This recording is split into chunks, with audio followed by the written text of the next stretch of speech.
Prions. Père, je te bénis parce que tu nous donnes la parole. Et la parole que tu nous donnes nous communique la vie. La vie avec toi. Que tu sanctifies ces moments au nom puissant de Jésus. Nous avons ainsi prié avec des actions de grâce.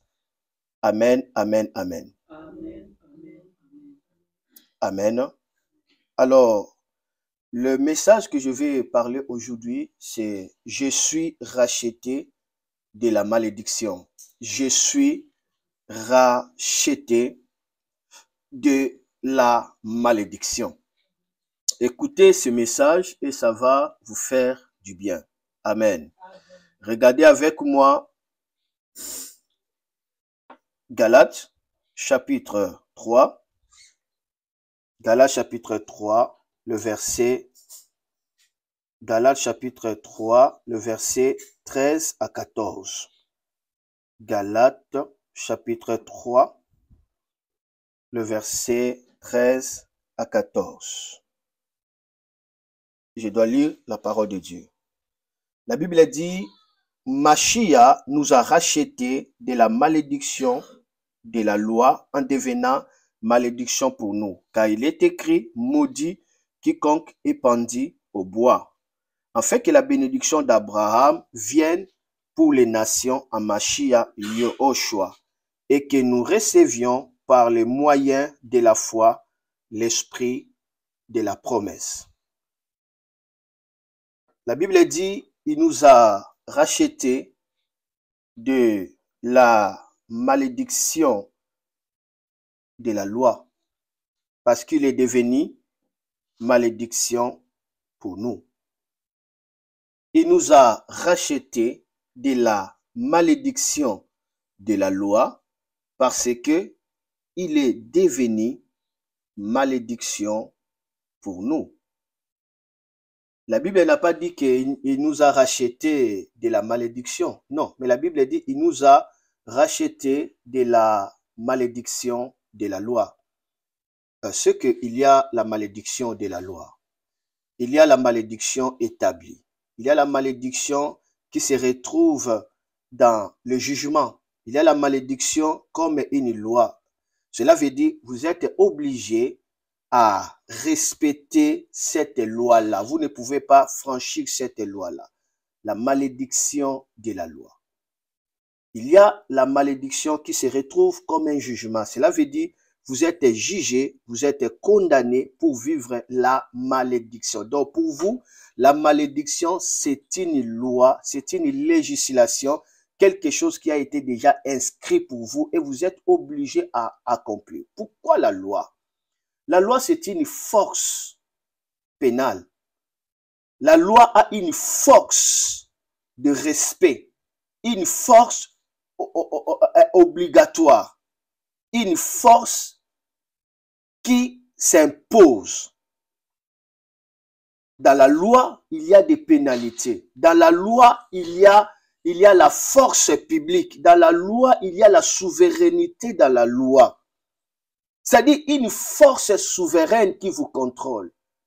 Mais ce qui est bizarre est que cette loi-là, ce n'est pas la loi de la bénédiction, mais la loi de la malédiction. Or, nous savons que la nation est régie par la loi. Et le symbole de la loi, c'est la constitution. Et maintenant, la Bible dit que Christ nous a rachetés de la malédiction de la loi. La loi, comme la malédiction. Cela veut dire que quelqu'un va vivre dans une terre de la malédiction. Cette terre est régie que par la malédiction.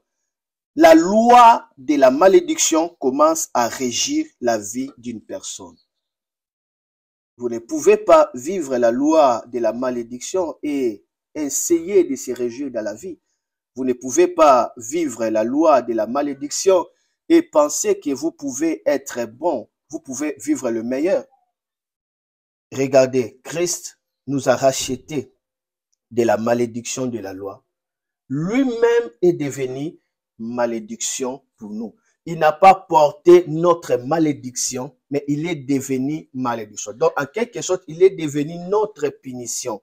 Il est devenu notre condamnation. Il est devenu notre malheur. Il est devenu notre malédiction. Il n'a pas porté, mais il est devenu notre malédiction. Alors, à la croix, le Christ qui était là, c'était notre malédiction. Pourquoi il doit devenir notre malédiction? Au lieu de porter, mais il est devenu notre malédiction. Pour que la totalité de cette loi-là puisse se conformer à son corps, puisse s'intégrer à son corps, puisse devenir son corps. La malédiction de la loi, c'est le pouvoir du péché et de la mort. C'est le pouvoir du péché et de la condamnation. Et Christ, en étendant ses mains à la croix, en mourant à la croix, quand il était pendu, crucifié, il a crucifié cette malédiction. Quand il est mort, il a fait mourir, il a fait mourir. C'est parce qu'il est devenu malédiction. Donc, à la croix, c'est la malédiction. Quand cette malédiction est flagellée, quand Christ est flagellé, c'est notre malédiction qui est flagellée. Quand Christ est mort, c'est notre malédiction qui est mort. Cette malédiction, c'est le pouvoir du péché. C'est la loi de la condamnation. Et lorsqu'il sera crucifié, enterré, c'est notre malédiction qui est enterrée. Nous devons comprendre cette bénédiction. Alléluia. C'est très important de le saisir. Il nous a racheté de la malédiction de la loi. Cette parole, nous la trouvons aussi dans le livre de Deutéronome, chapitre 21, le verset 23 à 24. On nous parle de cette malédiction que Christ nous a racheté. Parce que ce n'est pas par hasard. Cela a été inscrit dans la parole de Dieu. Il y a une haute malédiction. Il y a une haute malédiction. Cela est inscrit dans la parole de Dieu. Regardez avec moi Deutéronome. Deutéronome chapitre 21, j'allais dire. On va toucher le verset 23 à 24. Je lis au nom de Jésus. Amen. Deutéronome 21, verset 23 à 24. Qu'est-ce que la Bible nous dit? Maudit soit celui... Non, là je lis 27. Deutéronome 21 plutôt. Ça touchait à 27. Deutéronome 21. Mes excuses. D'accord. Deutéronome 21, verset 23 à 24. Alors,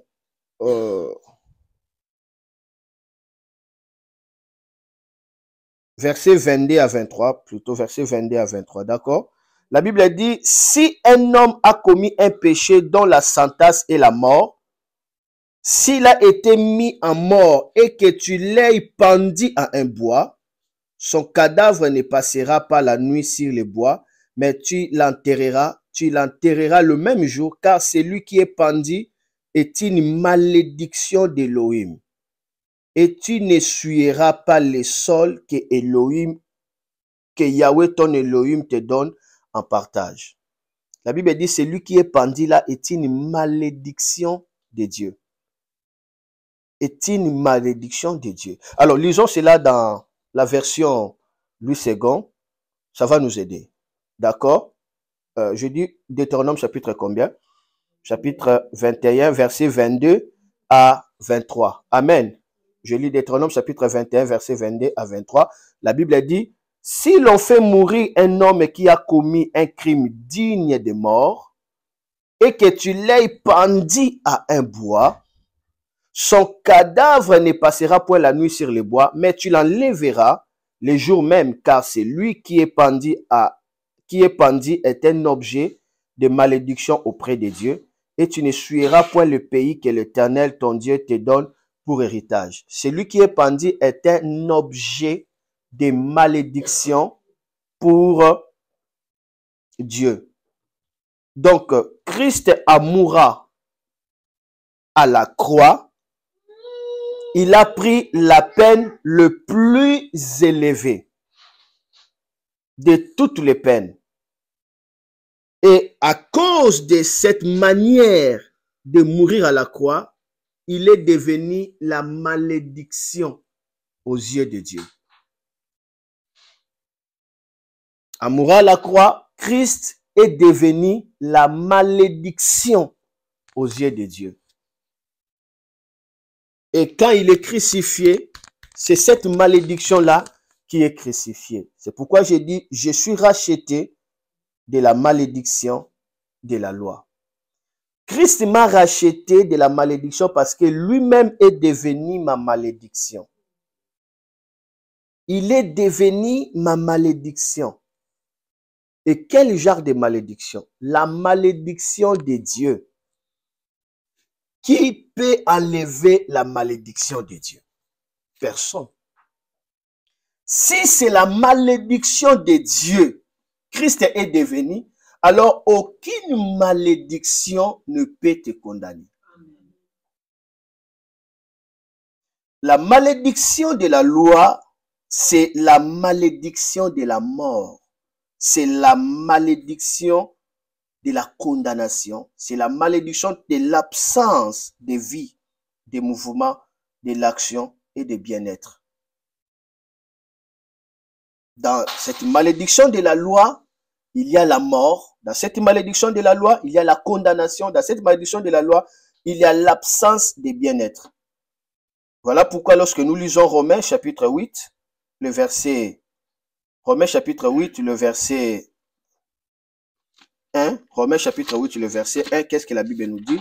Romains chapitre 8. Romains chapitre 8, le verset 1. La Bible dit, il y a donc maintenant aucune condamnation pour ceux qui sont en Jésus-Christ. Il y a donc maintenant aucune condamnation pour ceux qui sont en Jésus-Christ. Je continue. En effet, la loi de l'esprit de vie en Jésus-Christ m'a affranchi de la loi du péché et de la mort. Amen. On commence d'abord à dire il n'y a aucune condamnation pour tous ceux qui sont en Jésus-Christ. Pourquoi il n'y a pas de condamnation? Parce que la loi de l'esprit de vie en Jésus-Christ m'a affranchi de la loi du péché et de la mort. La loi du péché et de la mort, c'est ça la malédiction de la loi. C'est cela la loi du péché et de la mort. Maintenant, on dit il n'y a point de condamnation pour tous ceux qui sont en Jésus-Christ parce que l'esprit de vie en Jésus-Christ m'a affranchi de la loi du péché et de la mort. Je suis en train de dire ceci. Je dis que la malédiction de la loi, c'est la malédiction de la mort, c'est la malédiction du péché. Cela permet à ce que la personne puisse vivre l'absence de la vie, l'absence de mouvement, l'absence de l'action, l'absence de bien-être. Et Romains chapitre 8, verset 1 à 2, la Bible dit, il n'y a point de condamnation pour tous ceux qui sont en Jésus-Christ. Et pourquoi il n'y a pas de condamnation? Parce que la loi de l'esprit de vie en Jésus m'a affranchi de la loi de la mort et du péché. Alors, la loi de la mort et du péché, c'est ça la malédiction de la loi. Donc, Christ en mourant à la croix, il a pris la condamnation d'être une malédiction pour nous, mais il n'a pas fini. Mais maintenant, pour nous, il va nous remplacer par une autre loi. C'est la loi de l'esprit de vie en Jésus-Christ. La loi de l'esprit de vie en Jésus-Christ. Amen. Alors, à cause de cette loi-là, la Bible dit, il n'y a point de condamnation pour tous ceux qui sont en Jésus-Christ. Pourquoi ceux qui sont en Jésus, on ne peut pas les condamner? Parce qu'ils bénéficient la loi de l'esprit de vie en Jésus. Est-ce que la parole de Dieu est vérité? Moi, je dis oui, la parole de Dieu est vérité. Nous lisons, la Bible dit, il n'y a donc maintenant aucune condamnation pour ceux qui sont en Jésus-Christ.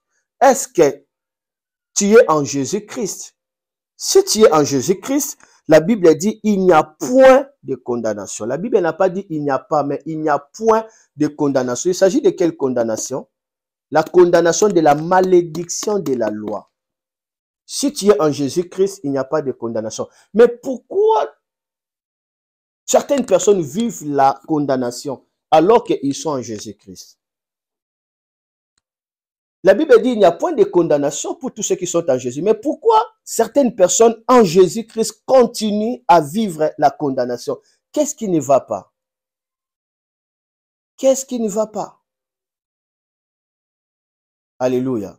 Donc par là, nous devons comprendre ceci. Vous pouvez recevoir Jésus, mais vous n'êtes pas en Christ. On dit il n'y a point de condamnation pour tous ceux qui sont en Jésus-Christ, en Christ. Vous recevez Jésus, Jésus est dans votre cœur. Est-ce que vous êtes dans le cœur de Jésus? Alléluia. Amen. Jésus s'est fait, il s'est fait un avec la malédiction. De sorte qu'il est devenu malédiction. Nous aussi, nous devons être un avec la bénédiction pour que nous devenions la bénédiction de Dieu. Mais pour que nous soyons un, c'est être en Christ. Voilà pourquoi Jésus a prié. Il dit, Père, je prie qu'il soit en moi, comme moi je suis en toi. Être en Jésus-Christ. Est-ce que vous êtes en Jésus-Christ? Vous avez reçu Jésus. Est-ce que vous êtes en Jésus? Vous êtes dans le Seigneur. C'est quoi être en Jésus? C'est quoi être en Jésus? Être en Jésus, c'est vivre dans la communion avec Jésus. Être en Jésus, c'est vivre une vie de dédicace pour lui. C'est-à-dire, vous vous donnez à lui. Vous vous donnez. Seigneur, tu étais venu dans mon cœur, mais moi aussi, je vais me donner à toi. Moi aussi, je t'offre ma vie pour toi. Alors, se donner à Jésus veut dire tout simplement offrir ta vie pour lui. Offrir ta vie pour lui, c'est vivre une vie de sacrifice pour lui. Si vous vivez une vie de sacrifice pour Jésus,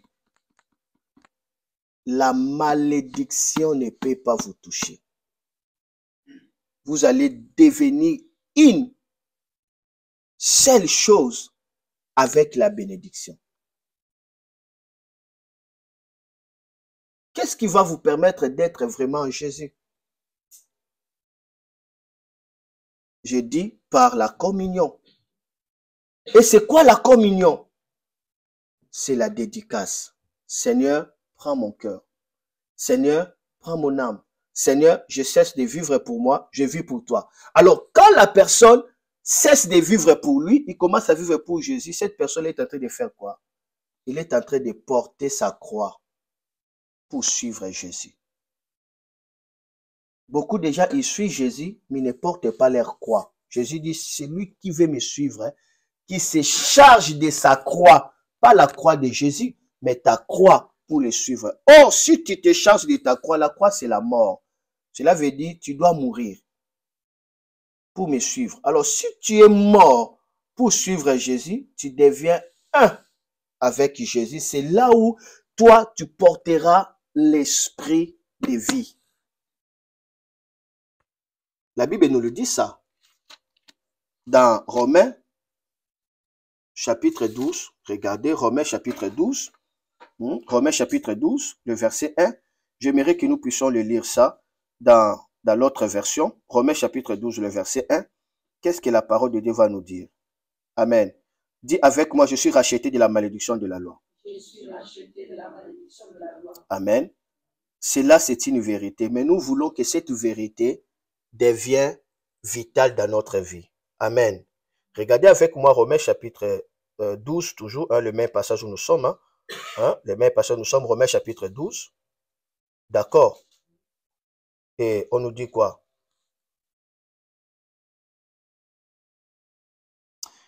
Je vous exhorte donc, frères, par les compassions d'Élohim, à offrir vos corps en sacrifice vivant, saint, agréable à Élohim.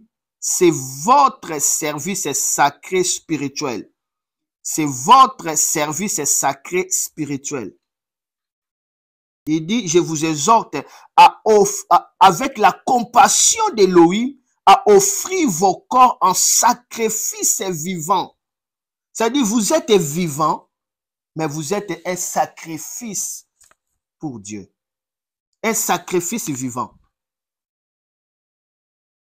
Amen. Amen. Saint, agréable à Elohim, c'est votre service sacré spirituel. C'est-à-dire, pour vivre, pour que tu sois en Christ, tu dois faire le culte. Le culte, ce n'est pas ce que nous sommes en train de faire ici. Le culte, on connaît ta tête passée ici. Ça veut dire, tu te donnes à Dieu. Amen. Amen. J'aimerais que nous puissions lire ça dans la version Parole de vie. Et puis, nous allons faire rapidement pour terminer. Je sens la présence de Dieu. Frères et sœurs chrétiens, Dieu est plein de bonté pour nous. Alors, je vous demande ceci. Offrez-lui votre personne et votre vie. C'est le sacrifice réservé à Dieu et qui lui plaît. Voilà le vrai culte que vous devez lui rendre. Maintenant, il est en train de donner le contraire de ceux qui ne rendent pas cette culte. Ne suivez pas les coutumes du monde où nous vivons, mais laissez Dieu vous transformer en vous donnant une intelligence nouvelle. Ainsi, vous pourrez savoir ce qu'il veut, ce qui est bon, ce qui lui plaît et ce qui est parfait. Comment savoir ce que Dieu veut? Comment savoir le cœur de Dieu? Comment est-ce que tu peux le savoir comme ça en lisant la parole de Dieu? Tu sais ce que Dieu veut? Non, là tu sais ce que Dieu veut en général. Mais comment savoir ce que Dieu veut exactement pour toi? Comment tu peux connaître la volonté de Dieu pour toi si tu n'es pas un sacrifice vivant pour lui? Sans la communion, tu ne sauras pas connaître la volonté de Dieu pour toi. Tu ne sauras pas connaître ce que Dieu veut pour toi.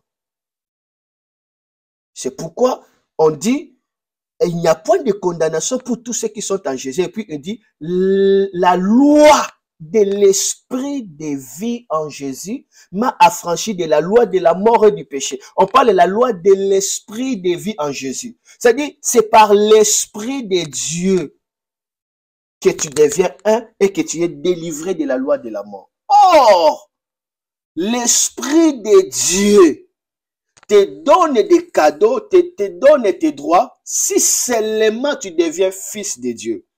Tu quittes enfant, tu deviens fils. On devient enfant de Dieu comment? En recevant Jésus, n'est-ce pas?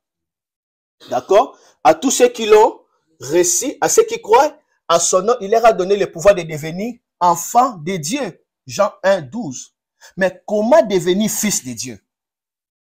On devient fils héritier de Dieu quand? Lorsque vous vous laissez conduire par le Saint-Esprit. La Bible dit, tous ceux qui sont conduits par l'Esprit sont fils de Dieu. Maintenant, si tu es fils, la Bible dit, tu es héritier. Qu'est-ce que la Bible dit? Aussi longtemps que l'héritier est encore enfant, il ne diffère à rien d'un esclave. Il est héritier, mais il est un esclave. Il vit sous la loi. Il continue à vivre la malédiction de la loi parce qu'il est encore enfant. Mais quand il deviendra mature fils, la Bible dit il sera le maître de tous ses biens. Je ne sais pas si quelqu'un comprend. Jésus nous a rachetés. Mais on continue à vivre toujours de mêmes choses de la malédiction de la loi. Il est temps de vivre la bénédiction de la loi. Nous devons nous donner à Jésus. Nous devons nous consacrer à Jésus. Nous devons travailler sur notre communion avec lui. Nous devons faire des services spirituels. Cela veut dire la consécration. Continuez dans la consécration. Vous allez couler par l'esprit de vie en Jésus-Christ. Alléluia. Écoutez bien, la loi de l'esprit de vie donne la vie par la vérité de Christ. La Bible dit la loi de l'esprit de vie en Jésus m'a affranchi de la loi de la mort et du péché. Si vous opérez dans cette loi de l'esprit de vie, en vous, toute loi de la mort ne va pas vous toucher et toute loi du péché ne va pas vous toucher. C'est quoi la loi du péché? C'est le malheur, la malédiction, la confusion. C'est là où se trouve le pouvoir héréditaire. C'est le sang. C'est ça la loi du péché. C'est cela que Jésus a détruit. La loi du péché, je vais l'expliquer, mais je vais répéter, je dis ceci, la loi de l'esprit de vie donne la vie par la vérité en Christ. Je ne sais pas si on comprend. Il faut comprendre la vérité de Christ. Alors cette loi-là commencera à vous donner quoi? La vie. Parce qu'il dit la loi de l'esprit de vie en Jésus-Christ m'a affranchi de la loi de la mort. C'est-à-dire vous recevez la vie. Plus la vie est en vous, la loi de la mort, vous êtes libre de la... Il y a la loi de la mort qui circule. Il y a la loi du péché qui circule. Voilà pourquoi il y a beaucoup de personnes qui vivent, ils continuent à vivre avec la mort. Ils vivent des gens qui sont morts, ils parlent avec des gens qui sont morts, ils sont en contact avec les gens qui sont morts, ils mangent avec les gens qui sont morts. Ils écoutent même des conseils avec des gens qui sont morts. La loi de l'esprit, la loi de la mort, cette loi-là agit par la puissance de la coutume. Cette loi-là agit par l'héritage du péché. Que vous soyez européen, vous soyez asiatique, vous soyez africain. Cette loi-là, américaine, cette loi-là, ça se trouve dans les sangs, la loi de la mort. Mais la loi de l'esprit de vie, c'est pour nous. Mais c'est activé lorsque nous recevons plus de vérité de Dieu. Regardez avec moi Jean chapitre 8, verset 32. Jean 8, 32. Amen. Ce qui fait le ministère des enfants, ils font un bon service. Hein. C'est pourquoi moi j'aime beaucoup le ministère des enfants. Jean 8, 32 à 36, regardez. La Bible dit, vous connaîtrez la vérité et la vérité vous affranchira. Vous affranchira de quoi? De la loi de la malédiction, la loi de l'esclavagisme. Parce qu'il continue, il dit, quand il a dit ça, ils lui répondirent, nous sommes la postérité d'Abraham et nous fûmes jamais esclaves de personne. Comment dis-tu, vous deviendrez libres? En vérité, je vous l'ai dit, lui répliqua Jésus, quiconque se livre au péché est esclave du péché. Quiconque se livre au péché est esclave au péché. Il ne dit pas quiconque pêche, il ne dit pas quiconque commet le péché, mais quiconque se livre. C'est-à-dire, ici, il s'agit du pouvoir du péché. C'est-à-dire, la personne est esclave du péché. Il y a un pouvoir du péché qui fait que la personne soit livrée. C'est quoi le pouvoir du péché? Premier pouvoir du péché, c'est quoi? C'est la malédiction héréditaire. C'est la loi héréditaire. Amen. C'est cela. Il y a beaucoup de chrétiens qui se livrent au péché. La loi héréditaire, c'est que leur grand-père avait fait, leur père avait fait, lui aussi le fait. La loi du péché, c'est que leur grand-mère avait fait, lui aussi ça. Vous voyez les mêmes traces, la loi du péché. Et la loi du péché aussi ça, c'est aussi la sorcellerie. J'avais posé à Dieu des questions. J'ai posé à Dieu des questions, je n'ai pas eu de réponse. J'ai parlé à l'âme, je continue. Et puis le Seigneur m'a donné des réponses. Il me l'a donné. Je l'ai posé dans la voiture pendant qu'on venait. J'ai posé à Dieu des questions. J'ai posé à Dieu des questions. Comment se fait-il qu'un sorcier peut arriver à parler à langue? Est-ce que ce sont de vrais parler à langue ou ce ne sont pas de vrais parler à langue? Première question que j'ai posée à Dieu. Deuxième question. Qu'est-ce qui fait qu'un sorcier peut recevoir Jésus? Est-ce que c'est vrai ou c'est faux? Dis-le-moi. Dis-le-moi. C'est quoi? Troisième question que j'ai posée à Dieu. Qu'est-ce qu'il fait que les forces du mal peuvent arrêter ta faveur? Tu fais la faveur à une personne et cette faveur-là ne trouve pas la vie d'une personne. C'est possible aussi. Toi, tu as fait faveur, mais cette faveur-là n'a pas trouvé la vie d'une personne. Qu'est-ce qui fait? Dieu m'a répondu ça. Je reviendrai après, je vous ouvrirai le mystère. Il est possible que tu reçois Jésus, mais que tu demeures sorcier. Et à la fin, tu seras en enfer. Il est possible de parler à langue authentique, mais tu es sorcier. Il est possible de recevoir la faveur de Dieu, mais que le sorcier les stoppe et que tu ne vives pas ça. Il est possible. Dieu m'a donné des réponses. Qu'est-ce qu'il faut faire? Dieu m'a donné des réponses. Le monde que nous vivons, il y a des mystères. Il y a des mystères sur cette terre. Mais la base de tout ça, c'est la loi de la mort et du péché. Beaucoup se livrent à cette loi-là. Mais pour que vous soyez libres, la Bible dit c'est la vérité. Je continue cette lecture.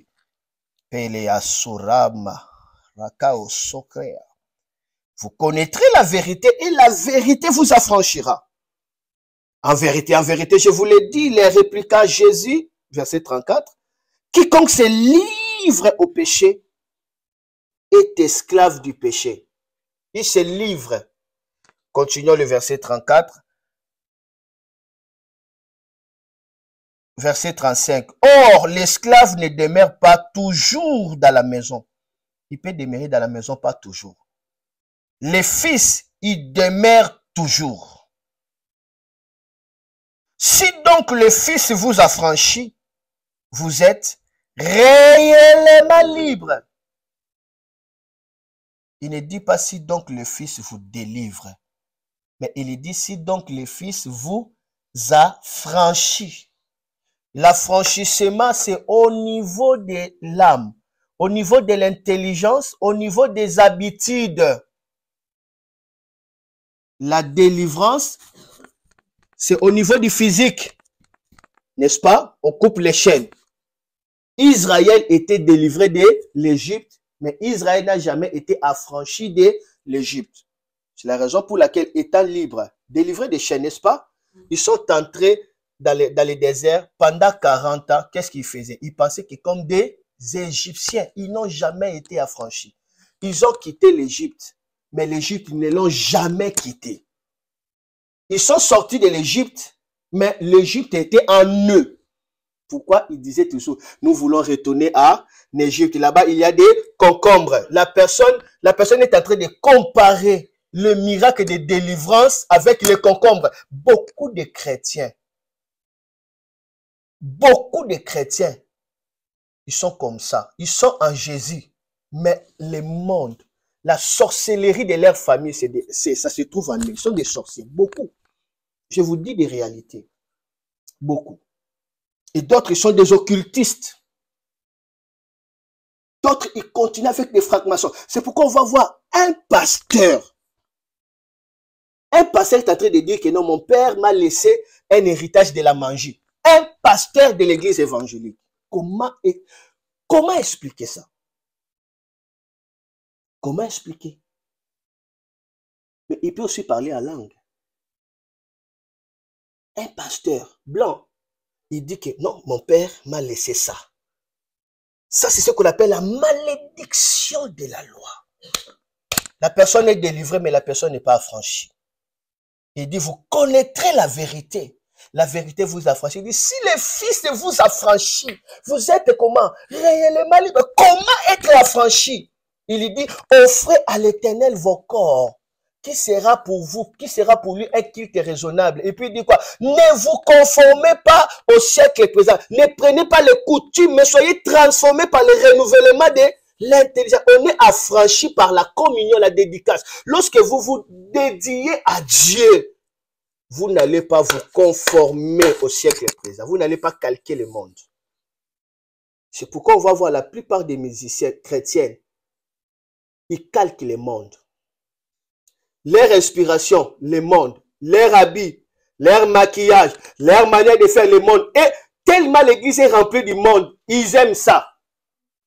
Ça dit, ils veulent le monde, mais au nom de Dieu. Ils veulent caresser leur monde, leur sentiment du monde. Mais tout en utilisant, en mettant la couleur de Dieu. Mais dans l'intérieur des tombeaux, comment? Blanchis. Écoutez, si le Christ vous a franchi, hein, vous êtes réellement libre.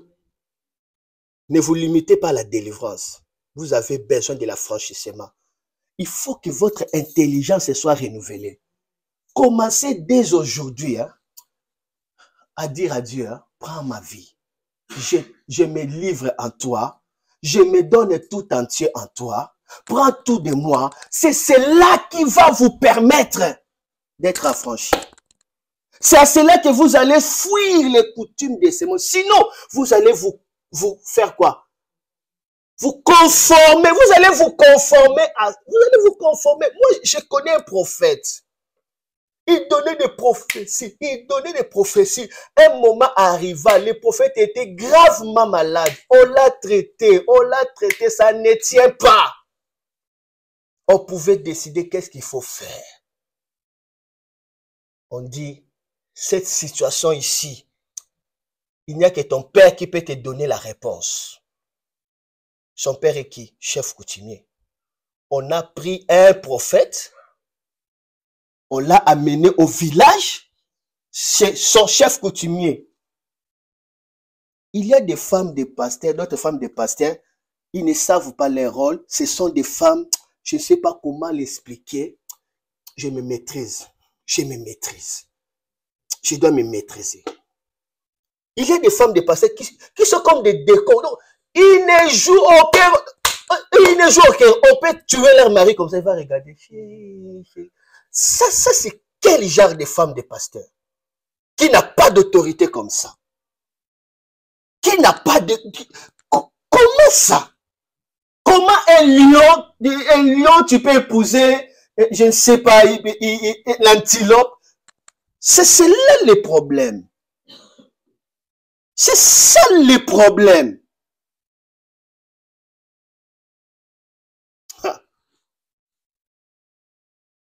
Pasteur, toi qui veux te marier, avant de te marier, hein, cherche une femme hautement spirituelle. Ne cherche pas des femmes de pasteur qui te regardent là, tu ne pries pas, tu ne gênes pas, tu ne fais rien, ils ne te l'interpellent même pas. Des fausses femmes. Une véritable femme d'un loin de Dieu, c'est une aide. Une aide. Une aide doit avoir plus de capacités. Soit même capacité que son mari, soit plus. Parce qu'il va t'aider. Celui qui va t'aider doit être plus fort, n'est-ce pas vrai ou faux? Vrai ou faux? Voilà pourquoi l'homme est fait par la poussière, non? La femme est faite par l'os. L'os et la poussière, qu'est-ce qui est dur? Alors, c'est ça. C'est anormal. Une femme d'un homme de Dieu, l'homme de Dieu, ça baisse dans la spiritualité. La femme la regarde. Ça, c'est quel genre de femme? Ça, c'est quel genre de femme? Comment on peut permettre ça? L'homme de Dieu ne sait pas décider. Comment on peut prendre le corps et l'amener? La femme, tu es où? Tu l'as regardé comme ça. Eh non, que mon mari seulement soit guéri, ça suffit. Que mon mari soit guéri. Tu peux être hautement ouais, mais si tu as épousé une femme qui est faible dans la spiritualité, il va te faire devenir toi aussi comme un jouet. On va commencer à jouer de toi. La femme doit être un bouclier pour son mari. Il doit être un bouclier. La femme doit être une force. Quand il est là, son mari... On dit la femme bâtit sa maison. On ne dit pas l'homme. On dit bâtit sa maison. La femme, on dit il bâtit sa maison. Quelle maison? Famille. C'est la femme qui bâtit. Mais lorsqu'un homme commence à être un maçon, c'est compliqué. Il faut que la femme puisse bâtir la maison. L'homme est là pour instruire. La femme est là pour bâtir. C'est ça son travail. C'est ça son travail. C'est pourquoi des grands leaders chrétiens ont été coachés, ont été soutenus par leur mère. Par leur, regardez toute leur histoire, c'est leur mère. Ce sont des mères qui élèvent. Dieu a mis aux mamans un sens de prophétique.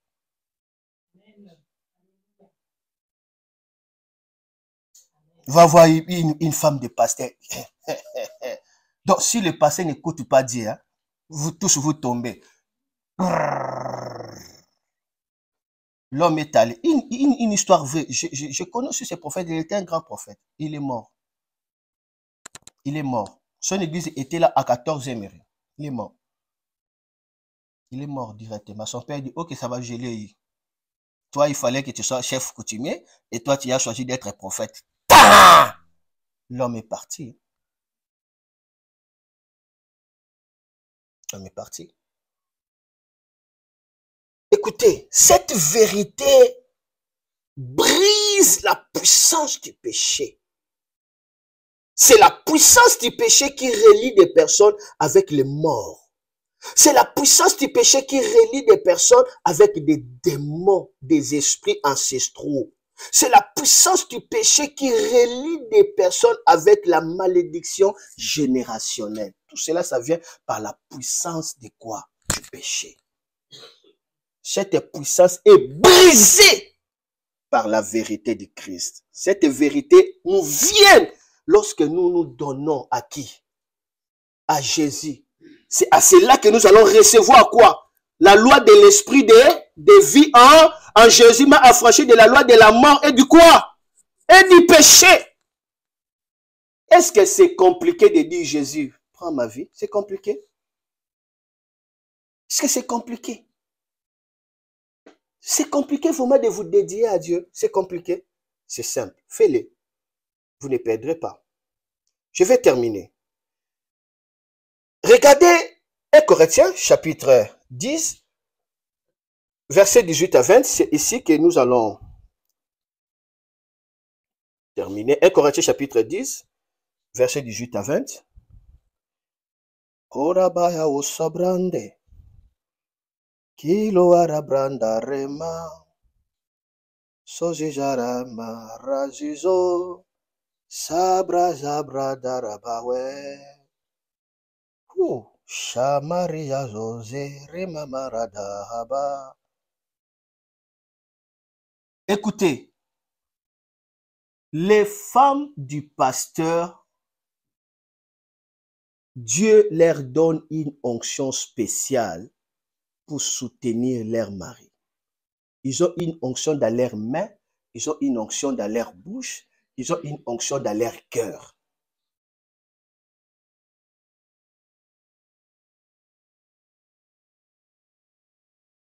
Ils imposent les mains à leur mari, pasteur, et leurs maris, pasteur, sont comment? Sont guéris. Ils leur donnent les conseils, ils sont comment? Relevés. D'accord. Mais lorsque maintenant la femme du pasteur, elle-même d'abord, donc on fait tout ce qu'on veut sur elle. Là, c'est une honte pour les sacerdoces. Parce que la femme du pasteur doit être hautement dangereuse. On ne joue pas avec la lionne, joue avec les lions. On ne joue pas avec la lionne. Les lions chassent rarement. Qui chasse? C'est la lionne qui chasse. On ne joue pas avec la lionne. La femme d'un pasteur, il doit être une lionne. On ne peut pas jouer, on ne peut pas faire de n'importe quoi. Moi derrière, il tombe. Moi derrière, il tombe. C'est quoi ça? C'est quoi? Beaucoup de pasteurs m'écoutent. Beaucoup de leurs femmes sont comme ça. Ils sont comme ça. Ils ne savent pas leur pouvoir. Ils ne savent pas leur rôle. C'est une malédiction. Hein. Lorsque la femme du pasteur, tout ce qu'il sait, c'est la beauté. Une très grande malédiction. Très grande malédiction. On veut des femmes comme la femme de Daoussa. Son mari est mort, mais cette femme est là, avec beaucoup de charisme. Il continue de maintenir le ministère de son mari. On a besoin de ce genre de femmes. Elle est archibishop. Elle continue à influencer. On a besoin de ce genre de femmes comme ça. Elle est établie comme la mère d'une ville. On a besoin de femmes comme comme des mamans en vico. La femme de Mouzaïdi Nabala. L'homme est parti, mais cette femme a maintenu le ministère. Après 20 ans, elle est morte. Elle a maintenu son ministère. Elle a maintenu son ministère. Il ne pleure pas comme tout le monde. Femme de caractère. On a besoin de femmes comme des Amy Coutinho. Des femmes comme des Amy Coutinho. Son mari dans la prison. La femme n'a pas pleuré comme... Elle a maintenu. Elle a maintenu ce que son mari n'a pas fait. Cette femme a fait. À travers elle, l'église a trouvé l'immeuble. Il a maintenu. Quand il voyait que d'autres serviteurs de Dieu cherchaient tout simplement à faire écouler le ministère, il a fermé des portes. Elle-même a maintenu. Et aujourd'hui, le ministère est maintenu. L'archibishop est sorti. Il est resté toujours l'archibishop. Mais quand il a vu ce que sa femme a fait, il a vu, il dit, mais tu es qui? Amy Coutinho. Il lui a donné toutes les cartes bancaires. Il va faire quoi avec ça? Il donne à sa femme de gérer tout. De gérer tout. Mais quand la femme d'un homme de Dieu, c'est qu'il veut seulement le matériel, il ne pense pas à la destinée. C'est très grave. C'est très grave. La femme d'un homme de Dieu doit avoir la vision élevée. Il doit intéresser l'esprit d'un homme de Dieu. Il doit parler à son niveau. Il doit parler à son niveau. Il ne doit pas laisser des choses, subir des choses comme... Il doit parler à son niveau. Quand il parle comme ça, le pasteur dit, ah oui, vraiment, je n'avais pas... Ça, il y a une certaine idiotie dans des hommes de Dieu puissants que vous voyez là. Il y a une certaine idiotie. Ils peuvent aller et faire des dégâts. Mais ils doivent avoir des femmes très élevées pour maintenir cette idiotie qui arrive de temps en temps. Pour maintenir ça. Et je vous dis la vérité. Pas une femme là qui peut, c'est-à-dire à partir d'elle, son mari, on l'a envoûté. Qui fait ça? La femme du pasteur. Son mari devient faible. Qui? La femme du pasteur. Oh là là. Non. Un homme de Dieu, il doit arrêter. Il va, mais depuis que je me suis marié, j'ai senti l'onction a augmenté. J'ai senti la sagesse, l'organisation, la faveur est venue. Ce sont des atouts que Dieu a mis dans la femme d'un homme de Dieu. Authentique, je dis bien. Je parle des hommes de Dieu authentiques.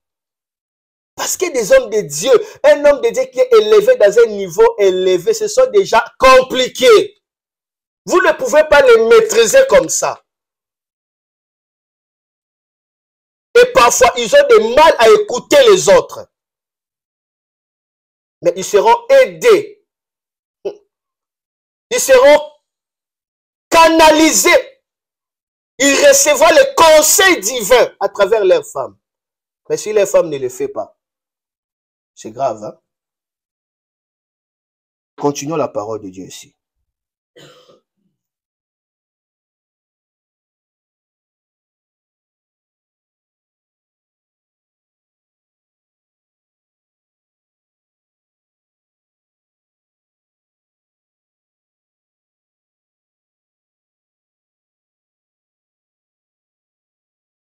Un Corinthiens chapitre 10 et puis nous terminons par là.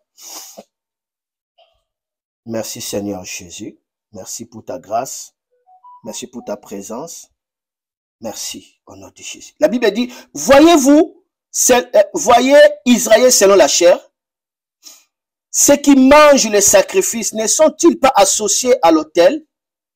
Bon, j'aimerais que nous lisions ça dans la parole de vie. Ça pourra nous aider. Version parole de vie. Je dis 1 Corinthiens chapitre combien? 10, le verset 18 à 21. D'accord? Je lis. Voyez-vous les Israélites, ceux qui mangent des animaux offerts en sacrifice et sur l'autel sont en communion avec Dieu. Qu'est-ce que je veux dire? Que la viande offerte au faux Dieu vaut quelque chose? Ou bien que les faux dieux valent quelque chose? Non, je vais dire que ces sacrifices sont offerts aux esprits mauvais et non à Dieu. Et je ne veux pas que vous soyez en communion avec les esprits mauvais. Vous ne pouvez pas boire à la fois à la coupe du Seigneur et à la coupe des esprits mauvais. Vous ne pouvez pas prendre part à la fois au repas du Seigneur et au repas des esprits mauvais. Amen. La loi du péché, la loi de la condamnation qui se trouve dans le pouvoir héréditaire, quand on est sous cela, manger la viande sacrifiée aux idoles, ça veut dire vivre selon la coutume, vivre selon cette loi. La Bible dit vous êtes en communion avec les démons, avec les esprits mauvais. Vous êtes en communion avec des esprits mauvais. Voilà pourquoi il nous a rachetés de la malédiction de la loi. Cette malédiction-là de la loi, il y a la loi du péché. Et cette loi du péché où la Bible dit, tu ne feras pas ce qui faisait cette nation-là. Ils consultent les morts, ils font la divination, ils font la sorcellerie, c'est le spiritisme, le spirit, tout ça. C'est la loi du péché. Et la Bible dit, ceux qui mangent des sacrifices offerts aux idoles, ils sont en communion avec les démons, mais vous, soyez en communion avec Dieu. La solution, j'avais dit premièrement, c'est le sacrifice, c'est-à-dire vous vous donnez à Dieu. Mais vous devez aussi manifester cela physiquement à travers la communion, la Sainte Seine. Dis la Sainte Seine. Amen. La Sainte Seine, c'est important. C'est ici que la Bible va dire pour terminer. La Bible dit, la coupe des bénédictions que nous bénissons n'est-elle pas la communion du sang de Machia? Et le pain que nous rompons n'est-il pas la communion du corps de Machia? La Bible dit, la coupe des bénédictions, le sang que nous levons, n'est-elle pas la communion du sang de Machia? On ne dit pas, est-ce qu'elle n'est pas le symbole de la communion? Est-ce qu'elle nous amène à la communion? Non, on dit cela, c'est la communion. Écoutez bien, lisez-moi. Lisez-moi dans ta version. Oui, oui. Ouais, 1 Corinthiens 10, 16. La coupe, ça c'est version strong. Oui, lisez à haute voix s'il vous plaît. La coupe de bénédiction que nous bénissons n'est-elle pas la communion au sein de Christ? Ah, continuez. Le pain que nous rompons n'est-il pas la communion au corps du Christ? Écoutez, vous voyez, lorsque nous faisons la Sainte Seine, nous sommes en communion avec le corps de Jésus, avec le sang de Jésus. En faisant cela, vous êtes en train de manifester la loi de l'esprit de vie en Jésus-Christ, dans le physique. Mais à vous dédier à Dieu, vous êtes en train de manifester la loi de l'esprit de vie dans le spirituel. Cela veut dire dans votre esprit, vous avez la loi de l'esprit de vie en Jésus. Dans votre âme, vous avez la loi de l'esprit de vie en Jésus. Ça va vous affranchir de la loi de la mort et du péché. C'est quoi la loi de la mort et du péché? C'est la malédiction de la loi. C'est là où se trouvent tous les démons ancestraux, tous les esprits ancestraux qui font que les gens soient un avec des démons. Je ne sais pas si je me fais comprendre. Donc, c'est par là que je termine. Je vous laisse poser des questions, s'il vous plaît. Je dois répondre rapidement. Pendant 5 minutes, on termine. Par là. Donc, c'est par là. Est-ce que je me fais comprendre? Amen. Je suis racheté de la malédiction de la loi. Premièrement, donnez-vous à Dieu. Commencez à vivre pour Dieu. Ne me dis pas que celui qui a reçu Jésus et celui qui s'est donné à Jésus sont des mêmes personnes. Non, ne me dis pas ça. Nous avons beaucoup de chrétiens, mais qui restent à la maison. D'autres font 3 ans, 5 ans sans pourtant venir à l'église. Sans pourtant venir à l'église. tu dis que ces gens-là ont la même valeur spirituelle avec ceux qui se consacrent à Dieu? Ils ont la même valeur? Détrompez-vous. Détrompez-vous. Il y a ceux qui ont seulement reçu Jésus. Mais il y a d'autres, au-delà de recevoir Jésus, ils se sont donnés à Jésus. Ils ont donné à Jésus leur vie. Leur vie. Ils vivent pour Jésus. Il vit pour Jésus. Tout ce qu'il fait, il cherche la joie du salut de Jésus. Ça veut dire que des âmes soient sauvées. Ils évangélisent. Il fait croître le royaume de Dieu. Ces gens-là ont une valeur incomparable. Ils cherchent le royaume de Dieu. Ils cherchent le royaume de Dieu. Amen. Vous pouvez être en Jésus, mais vous pouvez recevoir Jésus, mais vous êtes ensorcelé, envoûté. C'est pourquoi Galates 3, l'apôtre Paul dit, qui vous a ensorcelé? Qui vous a fait quoi? Envoûté. Avant d'avoir commencé par l'esprit, vous tombez par la chair. C'est quoi la chair? Galates 5, 22. On parle de la chair, non? La sorcellerie, le querelle, des disputes, des jalousies, tout cela. On parle même la mangerie, on parle de cela, les œuvres de la chair. Soyons en communion avec Dieu. Nous allons vivre cela. Amen. Il y a des esprits de mort qui circulent. D'autres les voient, mais d'autres ne les voient pas. La Bible dit, ne mangez pas sur la table des démons. On dit ça, ne mangez pas sur la table des démons. Je ne veux pas que vous soyez en communion avec les démons. Il y a d'autres personnes qui mangent sur la table des démons. Ils mangent avec des démons. Mais la Bible dit, mangez sur la table du Seigneur. Que Dieu bénisse la parole de Dieu. Nous avons fini.